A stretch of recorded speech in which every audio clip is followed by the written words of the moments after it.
അസ്സലാമു അലൈക്കും വറഹ്മത്തുള്ളാഹി വബറകാതുഹു. ആദരണീയരായ ശ്രോതാക്കളെ, നമ്മുടെ ഇന്നത്തെ വിഷയവും ഖുർആൻ കേൾക്കലാണ്. ഇന്നലെ ഞാൻ സംസാരിച്ചത് ഉറങ്ങാൻ കിടക്കുന്ന സമയത്ത് ഖുർആൻ കേട്ട് ഉറങ്ങുന്നതിൻ്റെ ഔഷധഫലങ്ങളെപ്പറ്റി, മാറ്റങ്ങളെപ്പറ്റിയാണ്.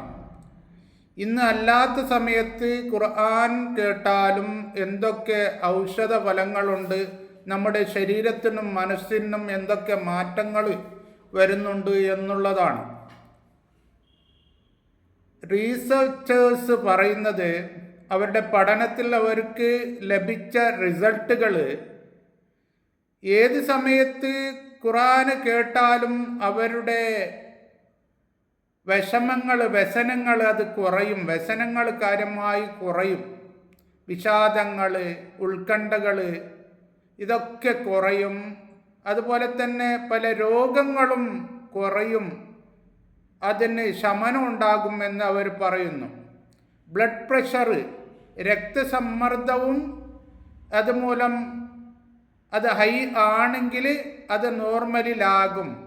നമ്മുടെ ഹാർട്ടിൻ്റെ റേറ്റ് മിനിറ്റിന് 72 എന്നോണം ആ നോർമൽ റേറ്റിൽ നിന്ന് അധികമോ കുറവോ ആണെങ്കിൽ അത് നോർമൽ ആ റേഞ്ചിൽ തന്നെ വരും എന്ന് മാത്രമല്ല, നമ്മുടെ മസിലുകളിൽ ഉണ്ടാകുന്ന പിരിമുറുക്കങ്ങൾ, ടെൻഷനുകൾ, വേദനകൾ ഒക്കെ അതിന് ശമനം ഉണ്ടാകും എന്ന് ഈ ഗവേഷകർ പറയുന്നുണ്ട്. അതോടൊപ്പം അവർ പറയുന്നത്, ഒരു ഗർഭിണിയാണെങ്കിൽ അവരുടെ ആ ഗർഭകാലത്ത് കൂടുതൽ ഖുർആൻ കേട്ടാൽ അവരുടെ പ്രസവ സമയത്ത് അവർക്കും കുട്ടിക്കും വലിയ ഒരു മാറ്റങ്ങൾ, ഒരു പുരോഗതി ഉണ്ടാകും എന്നാണ് പറയുന്നത്. കാരണം ആ സമയത്ത് അത് വലിയൊരു ടോപ്പിക്കാണ്. ഈ ഗർഭം ധരിച്ച കാലത്ത് ടെൻഷനുകൾ കൂടാൻ പാടില്ല, വ്യസനങ്ങൾ കുന്നുകൂടാൻ ഒരിക്കലും പാടില്ല. അത് മുഖേന ഒരുപാട് പ്രശ്നങ്ങൾ കുട്ടിക്കും ഈ ഉമ്മാക്കും ഉണ്ടാകുന്നു. അപ്പോൾ ഈ ഖുർആൻ ഇങ്ങനെ കേൾക്കുന്നത് കൊണ്ട് അവരുടെ മനസ്സിന് വലിയ ഒരു സമാധാനം കിട്ടുന്നു. അല്ലാഹു തആല തന്നെ പറഞ്ഞിട്ടുണ്ടല്ലോ, അലാ ബിസിക്രില്ലാഹി തത്മഇന്നുൽ ഖുലൂബ്.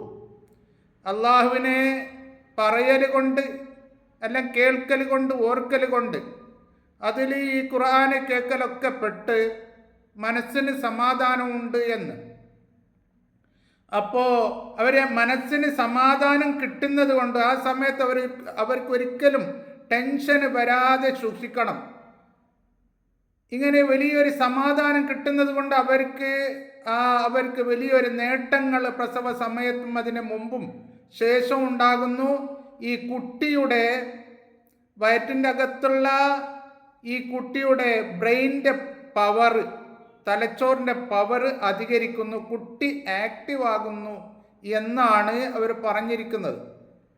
ഇനി പ്രസവശേഷം ഈ കുട്ടിയുടെ ഈ വളർച്ച അതും ഒരു നല്ല നിലക്ക് പോകുന്നു എന്ന് പറഞ്ഞാൽ നല്ല വളർച്ച ഈ കുട്ടിക്കുണ്ടാകുന്നു. വേഗം കുട്ടി വളരും. ഈ വളരുന്നതിന് എന്തെങ്കിലും തകരാറ്, തടസ്സങ്ങൾ ഉണ്ടാവുകയില്ല എന്നും അവർ പറഞ്ഞിട്ടുണ്ട്. കുട്ടിയുടെ സ്വഭാവത്തിൽ പ്രസവശേഷം ഇങ്ങനെ ഖുർആൻ കൂടുതൽ കേട്ടാൽ കുട്ടിയുടെ സ്വഭാവത്തിൽ ഒരുപാട് മാറ്റങ്ങൾ ഉണ്ടാവും. നല്ല സ്വഭാവങ്ങൾ കുട്ടിക്കുണ്ടാകും. കുട്ടി വളരെ ആക്റ്റീവായിരിക്കും എന്ന് മാത്രമല്ല, ഈ കുട്ടിയുടെ ശരീരത്തിൽ ഓരോ ദിവസവും അടിഞ്ഞുകൂടുന്ന വിഷാംശങ്ങൾ, ടോക്സിനുകൾ അത് നീങ്ങിപ്പോകും, ശരീരത്തിൽ നിന്ന് നീങ്ങും. കുട്ടിയുടെ ശരീരം നല്ല ശക്തി ആർജിക്കും എന്ന് മാത്രമല്ല, മെമ്മറി പവർ, കുട്ടിയുടെ ബുദ്ധിശക്തി, ഓർമ്മശക്തി ഇതൊക്കെ കൂടും എന്നാണ്. അവർ എല്ലാ വിഷയത്തിനും വളരെ സ്കില്ലായിരിക്കും ആ കുട്ടി എന്നാണ് ശാസ്ത്രജ്ഞന്മാർ പറയുന്നത്. ഇത് മുമ്പ് നമ്മുടെ കേരളക്കാരനായ ഒരു സയൻറ്റിസ്റ്റ്, ഒരു യൂറോപ്പിൽ ഒരു ബ്ലഡിൻ്റെ സയൻറ്റിസ്റ്റ് ആയിരുന്നു. അദ്ദേഹവും പറഞ്ഞതായി ഞാൻ കേട്ടിട്ടുണ്ട്.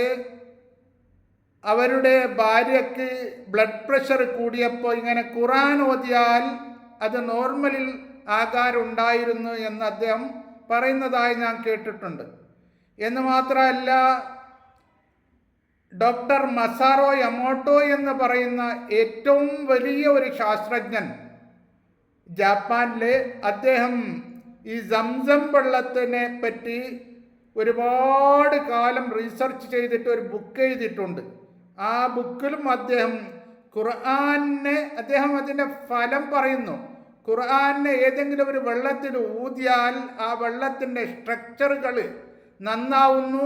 സംസം വെള്ളത്തിലാണെങ്കിൽ പിന്നെ അതിൻ്റെ സ്ട്രക്ചർ വളരെ നല്ലതാണ്, അതിലും നന്നാവുന്നുണ്ട്.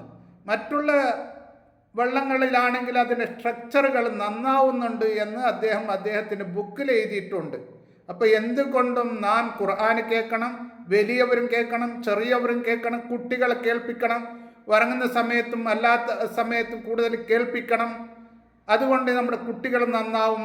അല്ലാത്ത പക്ഷം നാം മൊബൈലിൽ എന്തെങ്കിലും കുട്ടികൾ കേട്ട് കണ്ട് വളരുന്ന ഒരവസ്ഥ ഉണ്ടാകരുത്. അങ്ങനെ ഒരു സാഹചര്യം ഉണ്ടാക്കരുത്. അത് പ്രത്യേകം ശ്രദ്ധിക്കേണ്ടതാണ്. നാം എല്ലാവരുടെ കുട്ടികൾ നന്നാവണം, നാം നന്നാവണം, നമ്മുടെ ആരോഗ്യങ്ങൾ മെച്ചപ്പെടണം. അല്ലാഹു തആല തൗഫീഖ് നൽകട്ടെ. അസ്സലാമു അലൈക്കും വറഹ്മത്തുള്ളാഹി വബറകാതുഹു.